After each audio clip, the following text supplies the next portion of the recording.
ছোটবেলায় দেখেছিলাম, যেটা তখন আমরা রাস্তায় ওই নিয়ে ঘুরতো, তখন ওই পয়সা দিয়ে দেখতাম। আবার বায়োস্কোপ দেখার সুযোগ হলো অশোকনগরের বেশ কিছু মানুষের। পড়ুয়াদের পাশাপাশি অভিভাবকরা এবং শিক্ষক শিক্ষিকাদের মধ্যেও বায়োস্কোপ ঘিরে যথেষ্ট উৎসাহ নজরে পড়ল।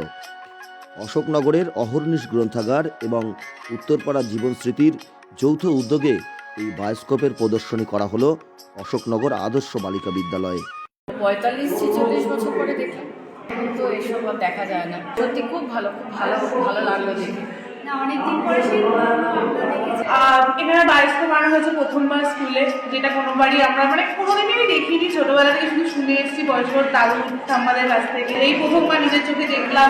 তারপর এখানে আরও আমাদের লাইব্রেরিতে অনেক কিছু এক্সিবিশন হয়েছে, আমরা এগুলো দেখি সত্যিই আমরা খুব খুশি হয়েছি, সব স্টুডেন্টরা খুব খুশি হয়েছে, নতুন নতুন একটা জিনিস এক্সপিরিয়েন্স। তো আমরা যেখানে যেখানে এই বায়োস্কোপ নিয়ে যাচ্ছি, বিশেষ করে ছোট বাচ্চাদের কাছে, ওদের কাছে এটা একটা দারুণ আনন্দের একটা যন্ত্র। এর মধ্যে দিয়ে আপনারা যারা বড়রা তারা জানেন যে আগে খেলা দেখানো হতো, এর মধ্যে ওই আমরা যেটা করেছি সেটা হচ্ছে পুতুলের ওপর একটা স্ক্রোল এখানে দেখানো হয়েছে। এই বায়োস্কোপটা স্বপ্না সেন ওনার সংগ্রহ থেকে আমাদের পাওয়া, বিখ্যাত চিত্রশিল্পী স্বপ্না সেনের কাছ থেকে পাওয়া। এটার বয়স প্রায় 80 বছর। এটা আমরা যখন সংগ্রহ করেছিলাম তখন এটা এখন যেরকম আপনারা দেখলেন সচল ছিল, এটাকে একজন দক্ষ কারিগর বায়োস্কোপের তাকে দিয়ে এটা আমরা ঠিকঠাক করিয়েছি এবং এখন এটা পুরোপুরি সচল।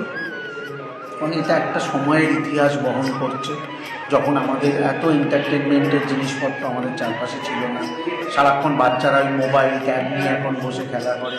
সুতরাং এই ধরনের জিনিসগুলো যদি ফিরিয়ে আনা যায় তাহলে অন্তত এই স্কুলগুলো, কলেজ, ইউনিভার্সিটি এইসব জায়গাতে এই বায়োস্কোপ বা আরও যেসব আছে আমাদের বাংলার ঐতিহ্য সেগুলোকে ফিরিয়ে আনা যায় প্রদর্শনীর মাধ্যমে, তাহলেও কিছুটা তাদেরকে ওই এক রকমের একটা ট্যাব, মোবাইল এসব থেকে সরিয়ে একটু অন্য আরেকটা দিক তাদের কাছে তুলে ধরা যেতে পারে। এটাই আমাদের উদ্দেশ্য। স্কুলের পড়ুয়া এবং বিভিন্ন বয়সীর ছেলেমেয়েরা দেখলাম, শিক্ষিকারাও দেখলেন। হ্যাঁ, আগ্রহ কতটা দেখলেন সবার মধ্যে? খুবই আগ্রহ। মানে এই স্কুলে এসে আমাদের খুবই ভালো লাগছে যে বিশেষ করে সুভাষিস এই উদ্যোগটা নিয়েছে। মানে অসাধারণ অভিজ্ঞতা, অসাধারণ।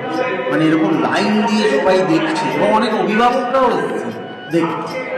একজনে কিছুক্ষণ আগে এসেছিলেন, তিনি তার দুটি বাচ্চাকে নিয়ে এসছে, বলছে যে আমাদের সাথে দেখা হলো বাইরে, তো তারা বলছেন যে এই সুযোগটা তো আর আমি আমার বাচ্চাকে দিতে পারবো না, তাই মানে স্কুল থেকে ওরা আসার পরে সঙ্গে সঙ্গে পোশাকটা পরিবর্তন করে নিয়ে চলে এসছে। এর সঙ্গে যোগাযোগের মাধ্যম আপনারা ওই সোশ্যাল মিডিয়ার মাধ্যমে করতে পারেন। গুগলে গিয়ে আপনি জীবনস্মৃতি archive.com, JIBANSMRITI ARCHIV.com, এটা একসাথে লিখতে হবে এবং সবই ছোট হাতে লিখলে আপনি